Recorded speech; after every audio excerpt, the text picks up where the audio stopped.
This is R2G Rally Radio. For the latest in on-event rally news. It's 2:45 as we compile this final, unofficial, provisional, whatever you want to call it, wrap-up on the 2024 Silver Fern. And it's all been James Ford continuing to dominate the first position, as he has right from the very first special stage way back on last Saturday. He's brought home his Ford Escort. He and Neil Shanks have brought the Ford Escort home to the end of the final stage.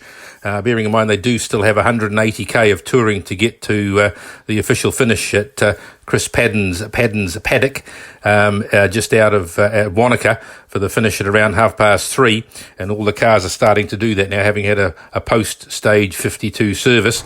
So James Ford appears to be unofficially your winner of this edition, gone back-to-back after winning in 2022, but 4 minutes 21.7 ahead of Robbie Stokes. So as the expression we've used is, James has obviously been in marathon mode over the last couple of days.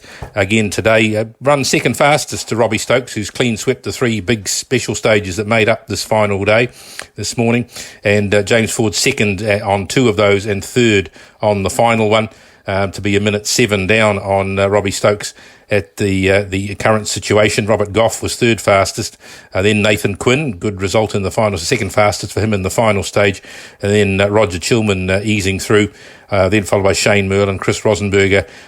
Juddy's come through with the eighth quickest set of times. Charlie Evans went well, also in ninth, and the top 10 for the day has been completed by Alan Dippy in the Porsche. So the upshot of it all is that James Ford is currently steering his Ford Escort towards the finish. 4 minutes 21.7 clear of Robbie and Amy Stokes and their Ford Escort. In fact, it's an Escort 1, 2, 3, 4. So M Sport would be pretty proud of this if it was the WRC. And third overall to Robert Goff, 4 minutes 11 behind Robbie Stokes. And then we go back another 2:13 to Roger Chilman. Chris Rosenberger has brought the Tuttle Porsche home in fifth place. To finish 3 minutes 42 behind. Shane Merlin, strong runner today, sixth overall, 38 seconds down on the Porsche. And then Charlie Evans in the Mazda RX-7, another 6.5 minutes back. Eighth, Bonamy Grimes in his Ford Escort, 2 minutes 38 further back. Then Alan Dippy in his Porsche, ninth, 2:56 behind. Jeff Judd completes in the top 10 with... after his off-road excursion just out of Timaru, of course, so 3 minutes down on Alan Dippy. Grant Shand is 11th, then comes Andrew Siddle in 12th, followed by Daniel Alonso, our visitor from Spain, with, of course, Danny Sordo as co-driver sitting alongside, and then 14th. In fact, there was a change of positions, would you believe? The outright result changed in 14th and 15th, changed in favour of Richard Spink in his RS 1800. Got ahead of the Mark II Escort of Brandon James in the last stage by 14 seconds. Ian Dobson finishes 16th in the Mark I Escort. Then comes Philip Kaduri in the rebuilt and pristine and wonderful sounding Lancia Stratos. Great to see them able to finish the rally in 17th place overall. Then comes Ken McDonald in the Ford Escort. And of course, that's the car, the Stadium Finance car, Stadium Cars car Escort that Hayden Padden used to win the Otago rally outright in 2015. David Young, 19th in the Ford Escort Mexico, 15 minutes adrift of Ken McDonald.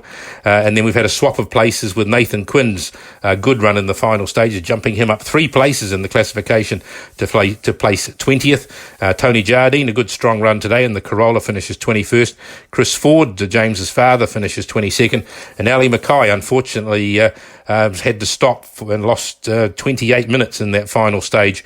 So he has dropped 3 places, effectively swapped with Nathan Quinn to place 23rd as they tour to the finish. 24th is the Talbot Loader Sunbeam of Julian Burley, and hoping they've enjoyed themselves driving the fabulous roads of the South Island.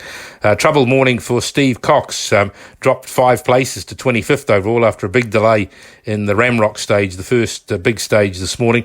But again, as in typical style, he and Laurie Brensel have got the car going again and made it out of the stage.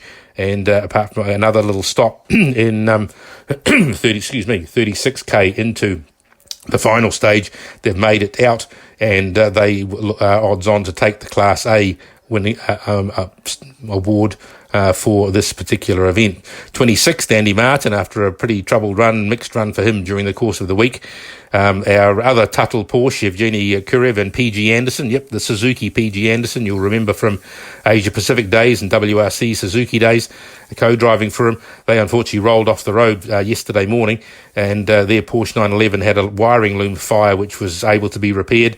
As per the interview you probably heard that Lance did a little while ago, and so they've placed 22nd.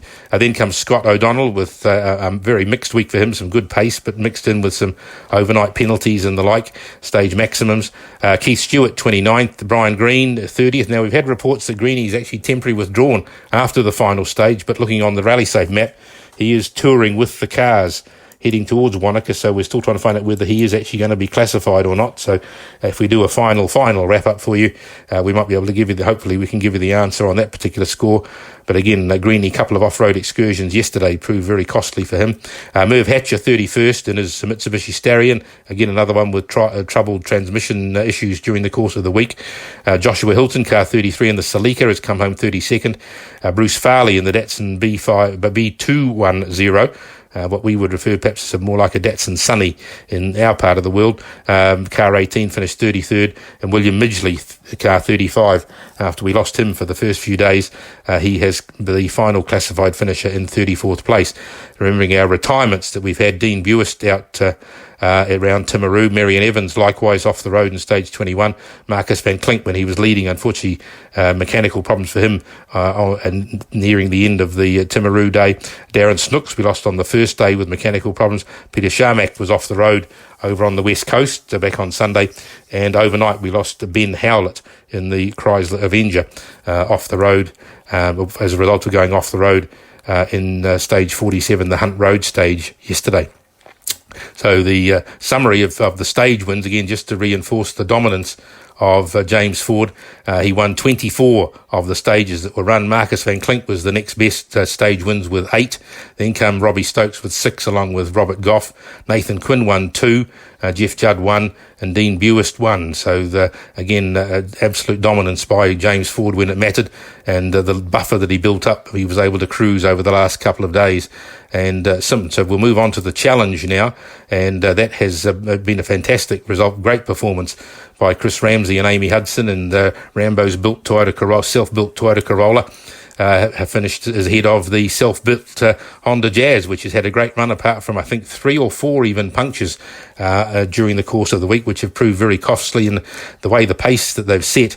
In fact, I think from memory, Dave has actually won more stages, 24 stages to Rambo's 21. So if hadn't been for those punctures, then the fight up for the challenge, I'm sure, would have been a far, far closer. But as it works out, it's the way it goes, and Rambo and Amy Hudson have come through, currently sitting 9 minutes 33 ahead of Dave Strong and Rob Scott.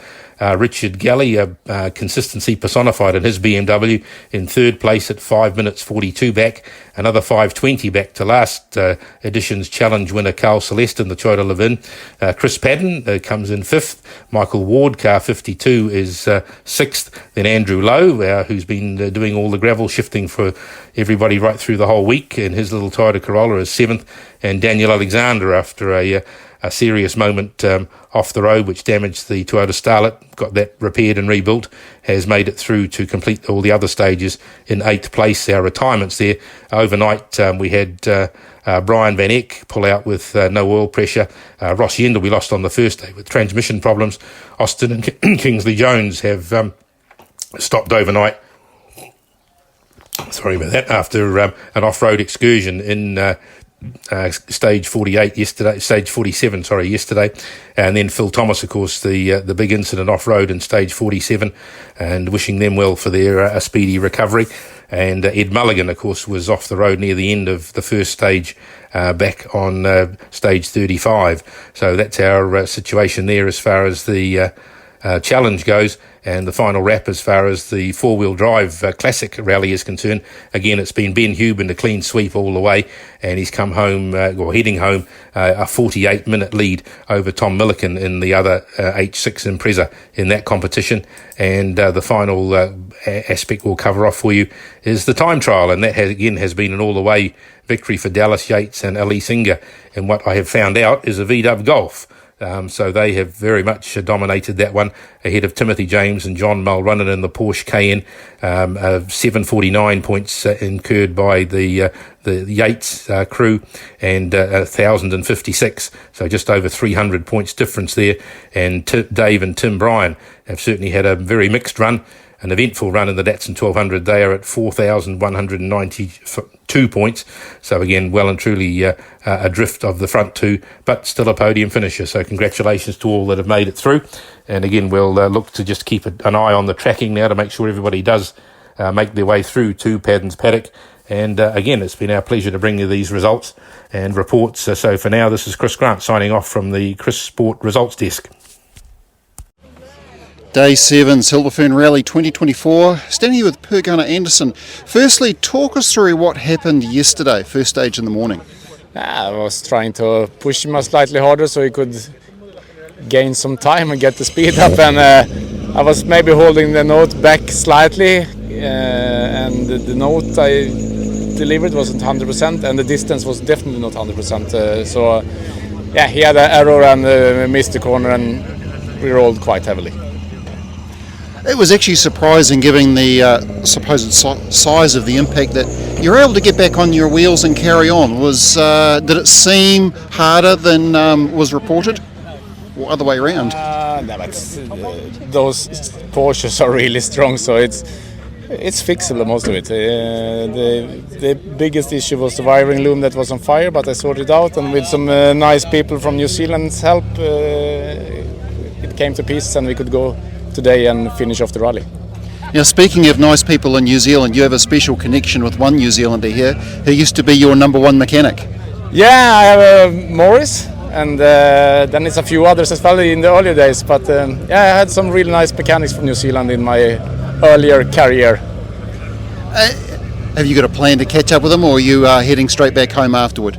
No, now I have to be straight home, unfortunately, but I like to come back some other time, and maybe I can get invited to do R2G Rally. Would be nice. Indeed. Thank you very much. As a driver. Yeah, okay. You heard it here. Thank you.